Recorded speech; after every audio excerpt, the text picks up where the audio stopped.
Hi, John with eTrailer. Today we're going to be taking a look at and installing the CURT Class II receiver hitch. It's going on our 2023 Toyota RAV4. Let's come on down and take a look and see how this CURT fits on our Toyota here. This is a Class II hitch. It's going to be an 1.25 inch by 1.25 inch receiver opening. This is industry standard for a Class II hitch. It's going to have a gloss powder coat black finish.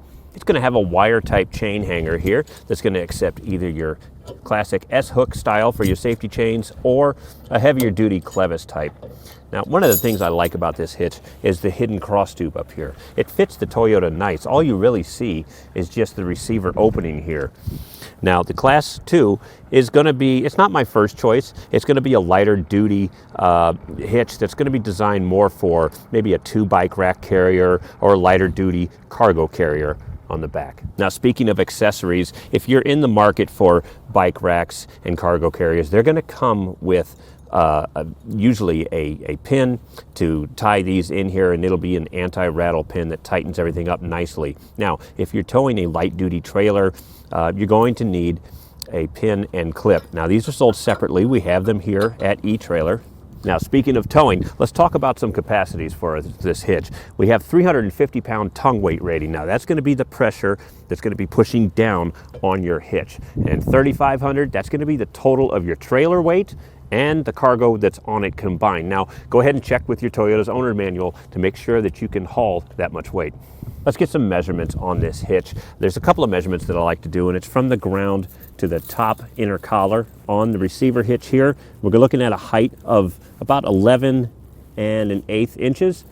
And then from the center of the pinhole here out to the edge of the fascia is 4 inches. Now, these measurements are important when you're choosing either a ball mount for towing, or if you're choosing cargo carriers or bike racks that fold up. You don't want them to impact the bumper.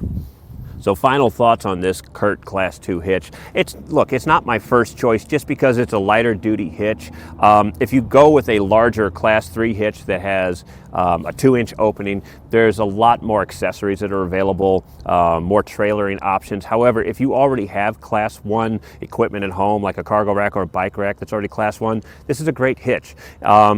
As far as installation goes, it's not that bad at all. There's some tight spots on the passenger side, and we needed some ratchet wrenches and maybe a special tool, but we're going to go ahead and shoot it to the install. Stick around, you can see how it's done. Okay, so let's get this install started. Now, first thing we're going to do, it's not stated in the instruction manual, but when we were trying to test fit this hitch earlier, it was just kind of tight to get it in between the exhaust with these tips, and we don't want to scratch stuff up. This exhaust is really easy to lower down, and that's what we're going to do right now. I've got a cam buckle tie-down strap right here, and I just hung it from the coil springs on either side, and that's going to help us control the exhaust as we lower it. Now, we're going to go ahead and I've got a pry bar here. I'm going to loosen this exhaust right here first.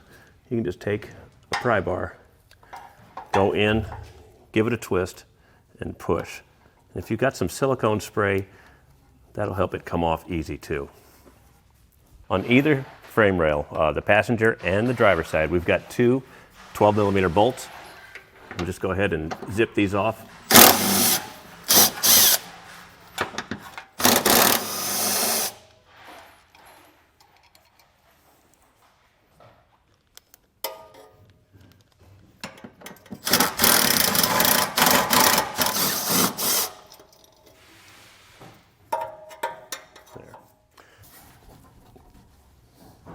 There, and that should give us enough room. Now, we're over here on the driver's side. You're going to have 2 stickers on either side of the car here. These are going to be covering the weld nuts underneath. This just keeps the dirt and the grime out. I've got a scraper here. We can just use a screwdriver. Kind of just poke the middle.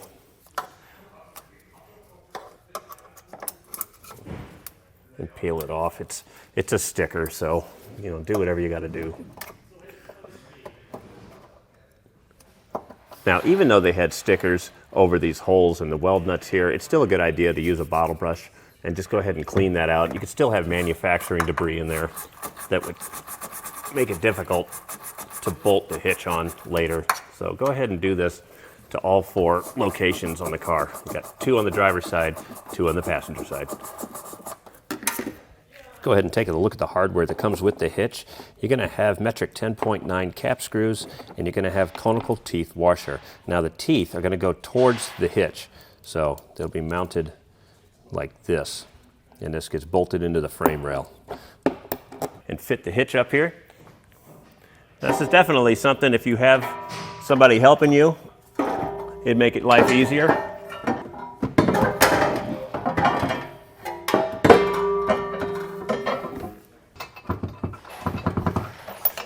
We'll get them started on each side, and we'll go ahead and snug them up. We'll use a 19mm socket to torque these to the specs that are found in our installation manual.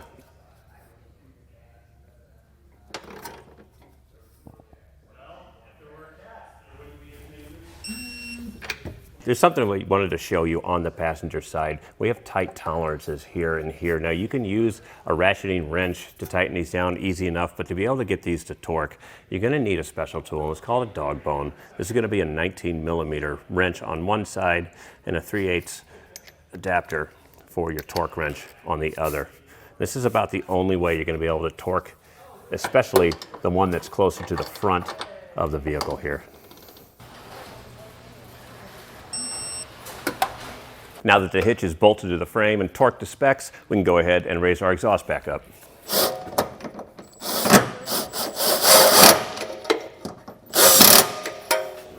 And that was a look at the CURT Class II receiver hitch on our 2023 Toyota RAV4.